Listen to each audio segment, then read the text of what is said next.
আগামী দিনে নির্বাচন আসবে, নির্বাচনে আমরা অংশগ্রহণ করব। বাংলাতে এটা বলে হুকের নাম বাবাজি। হুক যখন শুরু হয় তখন অনেকেই সোজা হয়, সেই সোজা হতে দেখছি মমতা ব্যানার্জিরা ওই ৫-৬ হাজার লোক নিয়ে আউটডোর করেছিল। তারপরেই তো তৃণমূলের জন্ম হয়েছে। যিনি জাজমেন্ট দেওয়ার মালিক, সেই জজ সাহেবকে তো যারা আসামির কাঠগড়ায় থাকে তারা তো প্রশ্ন করতে পারে না। আমি তৃণমূল কংগ্রেসটা ছেড়ে দিইনি, তৃণমূল কংগ্রেস আমাকে ছাড়িয়ে দিয়েছে। যারা সাম্প্রদায়িক দল, সেই দলরা হিন্দু হিন্দু করছে, তাদেরকেও যাতে ক্ষমতায় না আসতে পারে সেটার সার্বিক বিরোধিতা করা। লক্ষ্মীর ভাণ্ডারের সাথে লড়াই করা কি খুব কঠিন হবে? আরে লক্ষ্মীর ভাণ্ডার কি কারো বাবার টাকা নাকি? বঙ্গ রাজনীতিতে চর্চার কেন্দ্রবিন্দুতে তিনি রয়েছেন এবং ২৬-এর বিধানসভা নির্বাচনে তিনি যে একটা শাসক বা বিরোধীকে একটা জোর টক্কর দিতে পারেন, তার নাম হচ্ছে ভরতপুরের বিধায়ক হুমায়ুন কবির। হুমায়ুনদা, এই মুহূর্তে আপনি এখন রাজনীতির চর্চার ঊর্ধ্বে রয়েছেন, কি বলবেন? এতদিন তো বিধায়ক ছিলেন, কিন্তু বিধায়ক হওয়ার পরে আপনি সাসপেন্ড এবং তারপরে নতুন দল, এই মুহূর্তে আপনি বঙ্গ রাজনীতিতে জোর চর্চায় হুমায়ুন কবির। দেখুন, অনেকেই আমাদের কথার কোনো গুরুত্ব দেননি। বিগত 4 বছর থেকে যেটা আমি তৃণমূল কংগ্রেসের একজন বিধায়ক হিসাবে, ভরতপুরের বিধায়ক হিসাবে তৃণমূল কংগ্রেসের হয়ে রাজ্য নেতৃত্ব বা জেলা নেতৃত্ব যে ধরনের আমাকে সহযোগিতা করতে বলেছে দলের পক্ষে, সেটা করেছি। কিন্তু আমাদের ন্যূনতম কোনো কথা শোনা হয়নি। যতবার বলেছি রাজ্য নেতৃত্বকে বা জেলার নেতৃত্বকে, ততবারই শুধু তাচ্ছিল্য আর অবজ্ঞা, গুরুত্বহীন করে রেখে দিয়েছিল। তার একটা জবাব দেওয়ার জন্য আমি, যখন আমাকে 4 ডিসেম্বর 2025 মুখ্যমন্ত্রী নিজে মালদা থেকে এসে 3 তারিখে রাত্রে ছিলেন বহরমপুরে, তারপরে সেখানকার জেলার নেতাদের সঙ্গে রিপোর্ট নিয়ে তিনি আমাকে সাসপেন্ড করেছেন। সেটা তিনাদের সিদ্ধান্ত নেওয়ার অধিকার ছিল, করেছিল। আমি অনেক আগে থেকেই আপনাদের মাধ্যমে বারবার নেতৃত্বর কাছে আমাকে যে অবহেলা, অবজ্ঞা বা আমাকে যে জেলার রাজনীতিতে অপ্রাসঙ্গিক করে রাখা, এটার বিরুদ্ধে বারবার বলেছিলাম, কিন্তু কেউই আমার কথার গুরুত্ব দেয়নি। কেন দেয়নি সেটা তো আমি বলতে পারবো না। তাই আমার মনে হয়েছে যে আমি একজন মুর্শিদাবাদের মাটিতে রাজনীতি করা লোক, সেই রাজনীতি করতে গিয়ে যখন আমাকে এত গুরুত্ব বা হীন করে রাখা বা অবজ্ঞা করা, তার একটা জবাব দেওয়ার দরকার।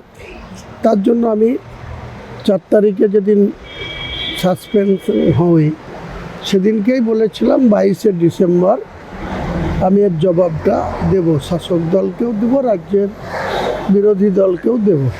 সেই মোতাবেক আমি একটা রাজনৈতিক দলের সূচনা করেছি। আগামী দিনে নির্বাচন আসবে, নির্বাচনে আমরা অংশগ্রহণ করব। আমার দল সহ কারা কারা আমার সঙ্গে জোটে থাকবে, আগামী 1 ফেব্রুয়ারি এই ব্রিগেড ময়দানে যেদিন সভা করব, সেদিন এই সমস্ত যাদের গুরুত্ব না দিলে পারত দল, তাদের গুরুত্ব বেশি করে দিয়েছে, আর যাদের গুরুত্ব দেওয়ার কথা তাদের কথা শোনেইনি। কিন্তু আজকে দিনে তখন দেখছি যাদেরকে কোনো কিছুতেই রাখতে চাইনি, এখন তাদেরকে কোঅর্ডিনেটর করা হচ্ছে। বাংলাতে এটা বলে হুকের নাম বাবাজি। হুক যখন শুরু হয় তখন অনেকেই সোজা হয়, সেই সোজা হতে দেখছি। সোজা হয়ে কতটা তাদের গুরুত্ব থাকে সেটা আগামী দিনে দেখা হবে। 2021-এ যখন 215টা আসন 14টা আসন শাসক দলের এবং 77টা বিজেপির আসন, সেই জায়গায় কি মনে হচ্ছে না যে এই 26-এর লড়াইটা, আপনার এই লড়াইটা অনেকটা আপনার কাছে একটা চ্যালেঞ্জ মনে হচ্ছে? আমি আমার দল খুলেছি, আমার নিজের মানুষের কাছে কি গ্রহণযোগ্যতা আছে কি নেই, মানুষ আমাদেরকে একজন রাজনৈতিক ব্যক্তি হিসাবে অ্যাকসেপ্ট করছে কি করছে না, এটা পরীক্ষা করার জন্য। বাংলার মানুষ তারা নিজেরাই সিদ্ধান্ত নেয়, এটাই স্বাভাবিক। তো সেখানে কি হতে চলেছে কি হবে এটা এত আগাম বলা যায় না, প্রেডিকশনও আমি করব না।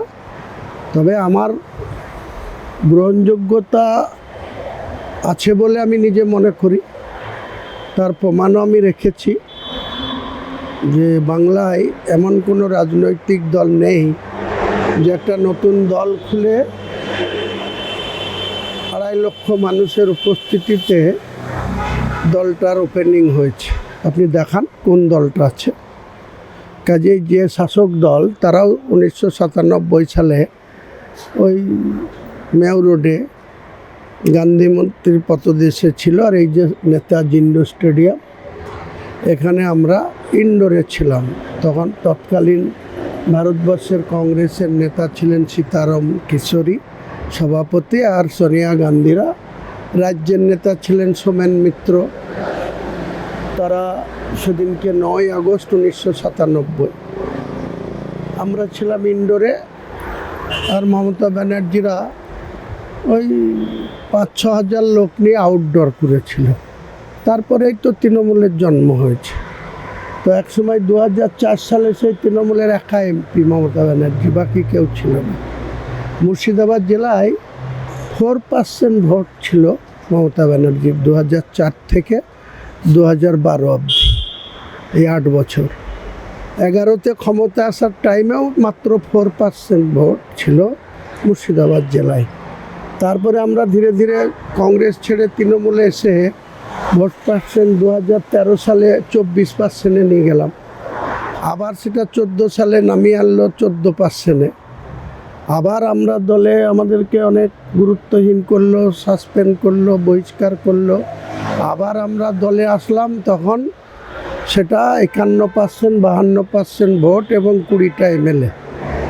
তার সঠিক মূল্যায়ন করেনি, তাই এদেরকে একটু সমুচিত শিক্ষা দেওয়ার জন্য এটা করেছি, দেখি না কি হয়। কেন অপরাধী, যেখানে মুখ্যমন্ত্রী নিজে এই জগন্নাথ ধাম তৈরি করছেন, মহাকালের মন্দির করবেন, মুড়িগঙ্গার ওপরে সেতু করবেন যাতে গঙ্গাসাগরে পৌঁছাতে পারেন, তাহলে হুমায়ুন কবির যদি একটা মসজিদ গড়েই থাকে বা একটা মসজিদ যদি তৈরি করতে যায়, তাহলে অপরাধটা কোথায়?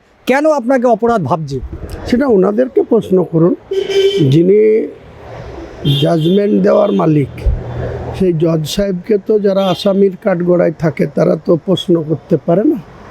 জজ সাহেবরা যে কথাই আছে, হাকিম নড়ে যায় কিন্তু হুকুম নড়ে না, তেমনি আমাকে সাসপেন্ড যারা করেছে এইসব আপনি প্রশ্নের উত্তর তাদের কাছে পাবেন, আমার কাছে তাদের কোনো উত্তর দেবেন না হুমায়ুন দা? এইরকম একটা পরিস্থিতি, এখন ভোট প্রায় কাছে এসে গেছে, যারা এই আপনাকে নিয়ে বারবার বলছে তৃণমূলের সুবিধা করতে হুমায়ুন কবিরের এই পরিকল্পনা, কেউ বলছে বিজেপিকে সুবিধা করে দিতে হুমায়ুন কবিরের এই পরিকল্পনা, কিন্তু হুমায়ুন কবির তাদেরকে কি বলছে যারা এই ধরনের আপনার বিরুদ্ধে অভিযোগ তুলছে?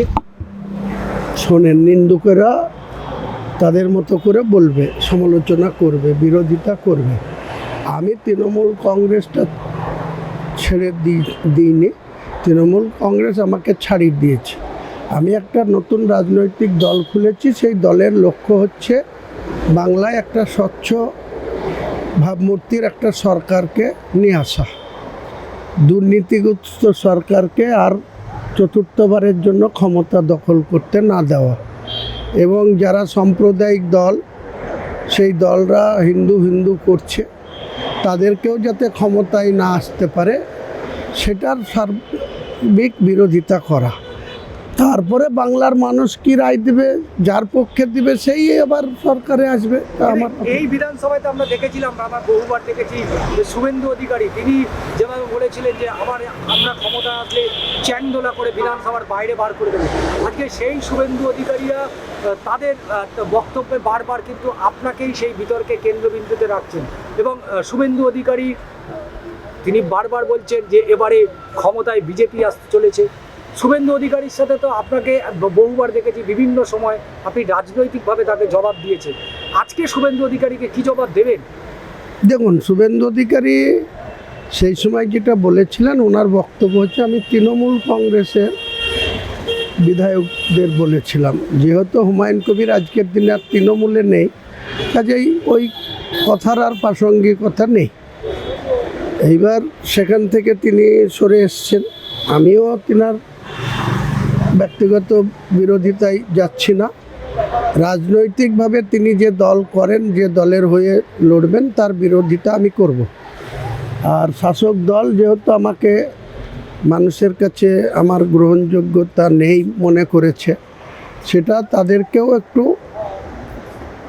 জবাব দেওয়ার প্রয়োজন আছে, তাই আমি এই রাজনৈতিক দল খুলেছি। কিন্তু দাদা, আপনি তো বলেছিলেন যে অভিষেক বন্দ্যোপাধ্যায়কে স্বরাষ্ট্রমন্ত্রী করা উচিত বলে, আপনি যে বিস্ফোরক মন্তব্য করেছিলেন তার জন্য তো আপনার বিরুদ্ধে দল।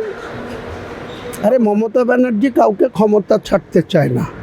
মমতা ব্যানার্জি হচ্ছে এমনই একজন নেত্রী যে 7 বারের সাংসদ হয়েছে, কয়েকবার কেন্দ্রের দুবার রেলমন্ত্রী হয়েছে, কয়লা মন্ত্রী হয়েছে, দপ্তরবিহীন মন্ত্রী হয়েছে, ক্রীড়া দপ্তরের মন্ত্রী হয়েছে, 3বার মুখ্যমন্ত্রী হয়েছে। উনি এতটাই ক্ষমতালোভী, উনি নিজে এতটাই ক্ষমতা থাকতে চায় যে উনি কাউকে নিজের শেয়ার করতে চান না, বা ক্ষমতায় কেউ ওনার সঙ্গে শেয়ার করুক বা মতামত দিক, এটা ওনার ডিকশনারিতে নাই। তো সেটা কতদিন চলে? উনি তো বিধানসভার ভিতরে বলেছিল, এই হুমায়ুন চুপো, আমি একাই 100। তো উনি একাই জিতবেন, দিয়ে সরকার গড়বেন, আর বাকি বিধায়কদের কি গুরুত্ব হচ্ছে? কিন্তু সিদ্দিকুল্লাহ চৌধুরী বলেছেন যে হুমায়ুন কবির যে কথা বলছেন, তার দপ্তরে এতগুলো চাকরি দিয়েছে, 5 বছরে এতগুলো চাকরি দিয়েছে বলে যে অভিযোগ আপনি করেছিলেন, ওটা বলছে হুমায়ুন কবির তো অনেক কিছুই করেছে, যেটা এখনো প্রকাশ্যে আসলে হুমায়ুন কবির হয়তো অসুবিধার মধ্যে পড়তে পারে। কিছু অসুবিধা পড়বে না হুমায়ুন কবির। সিদ্দিকুল্লাহর ক্ষমতা থাকলে ওটা সে প্রকাশ করুক যে উনি 9.5 বছর মন্ত্রী আছে, কতগুলা চাকরি দিয়েছে, কাকে কাকে দিয়েছে, আর তার জামাই, তার আত্মীয়, নিকট আত্মীয়দের নামটাও যেন সেখানে থাকে। ওই বিচারচারিতা না করে, মিথ্যাচার না করে ওনাকে প্রকাশ করতে বলুন না। তারপরে হুমায়ুন কবির সমস্যায় পড়ে না উনি নিজের সমস্যায় পড়ে, আপনি দেখা যাবে। হুমায়ুন কবির মসজিদের বাইরে কোন কোন ইস্যুগুলোকে মানুষের কাছে নিয়ে যাবে, যে ইস্যুগুলো মানুষ যাতে বোঝে? অনেক কিছু আছে বাংলার রাজনীতিতে। আজকের দিনে ইস্যু ভিত্তিক বহু বক্তব্য আছে। আপনাকে এখানে কি বলবো, রাস্তায় দাঁড়িয়ে, মাঠে ময়দানে, চায়ের দোকানে, যে কোনো সভা সমিতি করে সমস্ত জানাবো। শেষ প্রশ্ন হুমায়ুনদা, 2026-এর এই বিধানসভা নির্বাচনে যেখানে হুমায়ুন কবির একটা প্রাসঙ্গিক হতে চলেছে, সেখানে শাসক দল তৃণমূল কংগ্রেস তারা তো বলছেন, কিন্তু বিজেপি শ্রমিক ভট্টাচার্য তিনি কিন্তু বলছেন যে আমি এই মমতা বন্দ্যোপাধ্যায়কে হারাতে হুমায়ুন কবির, কংগ্রেস, সিপিএম, আইএসএফ সবাইকেই আমি দলে নিতে চাই, আমার জোট সঙ্গী করতে চাই। কিন্তু হুমায়ুন কবির কি যাবে সেই জোটে? মোটেই না। আমি আমার রাজনৈতিক যে ক্যারেক্টার বা চরিত্র, তাতে আমি কোনো মতেই বিজেপির সঙ্গে কোনো জোট সঙ্গী হওয়ার কোনো সম্ভাবনা মোটেই নেই, বা থাকবেও না ভবিষ্যতে।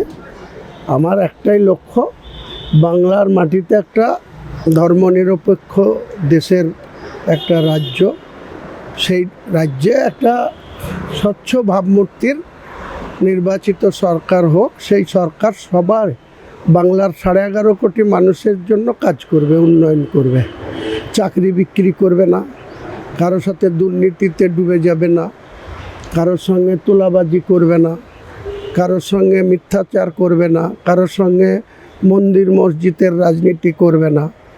এই রকম একটা সরকার নির্বাচিত হোক। সরকারের কাজ হচ্ছে সকলের যখন জনপ্রতিনিধি হয়ে যায়, সরকারে আসে, সব মানুষের জন্য ভাবতে হয়। আজকের যারা সরকারে আছে তারা তো শুধু মন্দির করতে ব্যস্ত, কার্নিভাল করতে ব্যস্ত, আর একটা সম্প্রদায়কে মানে কি বলে তোষামোদ করতে ব্যস্ত, সেটা আপনারা দেখতে পাচ্ছেন না। তো সেটার বিরোধিতা করছি। আমি তো কোনো জাতির বিরোধিতা করব না। আমি একটা জাতিতে বিলং করি, বাকি আমার অন্যান্য যে সমস্ত সম্প্রদায় আছে তারা তাদের নিজেদের প্রতি তাদের আস্থা রাখুক, তাদের ধর্মের প্রতি ভক্তি করুক, আস্থা রাখুক। আমি আমার ধর্মের প্রতি আস্থা ভক্তি রেখে সংবিধানকে সম্মান করে বাংলার মানুষকে একটা স্বচ্ছ ভাবমূর্তির সরকার আগামী 26-এ করার জন্য আমার লক্ষ্য। তাতে সাম্প্রদায়িক সরাসরি সাম্প্রদায়িক কোনো দল এর সঙ্গে আমার পক্ষে জোটে যাওয়া সম্ভব নয়। আর বর্তমান চোর তৃণমূলের সরকারের সঙ্গেও কোনো কম্প্রোমাইজ করা আমার পক্ষে সম্ভব নয়। কিন্তু আপনি যে অমিত শাহ যেখানে বলছে যে সোনার বাংলা গড়ব, হুমায়ুন কবির যদি 184টা আসন পেয়ে যায়, তাহলে হুমায়ুন কবি কি সোনার বাংলা করবে, না এই বাংলাকে নতুন করে আবার পথ দেখাবে? দেখুন, সবাই স্বপ্ন দেখতে পারে, কিন্তু সেই স্বপ্নের মধ্যে দিবা স্বপ্ন না থাকাটাই ভালো। তো আগামী দিনে বাংলার মানুষ প্রায় 7.5 কোটির উপর ভোটার, 7 কোটি 66 লক্ষ ছিল, 58 লক্ষ বাদ গিয়েছে, তাহলে 7 কোটি 5-6 আছে। আরও আপনার কিছু 30 লাখ মতো লোকের নাম উঠবে এক 2026-এ। তাহলে ধরেন সেখানে 7.5 কোটি, ধরেন 7.5 কোটির মধ্যে 5.5 কোটি মানুষ ভোট দিতে যাবে। সেই ভোটাররা কার পক্ষে রায় দেবে, কাউন্টিংয়ের পরে আপনাকে এইসব প্রশ্নের উত্তর আপনি পাবেন। তাহলে শেষ প্রশ্নের উত্তর দিদি, লাস্ট, লক্ষ্মীর ভাণ্ডারের সাথে লড়াই করা কি খুব কঠিন হবে? আরে লক্ষ্মীর ভাণ্ডার কি কারো বাবার টাকা নাকি? আমার আপনার আপামর বাংলার মানুষের টাকাই লক্ষ্মীর ভাণ্ডার দেওয়া হয়। আরও যে সমস্ত স্কিমগুলো করা হয়, এটা কারো পৈতৃক সম্পত্তি না। তা যদি হতো তাহলে 2011-র আগে মমতা ব্যানার্জির একটা তারপলিন দেওয়ার ক্ষমতা ছিল না। সে কি করে ক্ষমতায় এসছে? মানুষ তো সিপিএমের এত দাপট, এত প্রশাসন, এত আধিকারিক, এত পুলিশের ক্ষমতা, সেগুলো অগ্রাহ্য করে তো মানুষ মমতা ব্যানার্জিকে এনেছিল। অপেক্ষা করতে বলুন না, 1 মণ ধানে ক কেজি চাল হয়, 26-এর নির্বাচনে বুঝিয়ে দেওয়া হবে। আমরা কথা বলছিলাম ভরতপুরে তৃণমূল কংগ্রেসের বিধায়ক হুমায়ুন কবিরের সাথে, এবং 2026-এর নির্বাচনে শাসক এবং বিরোধী দুই যুযুধান শিবিরকে বেশ খানিকটা বেগ দেবে বলেই মনে করছেন রাজনৈতিক মহল।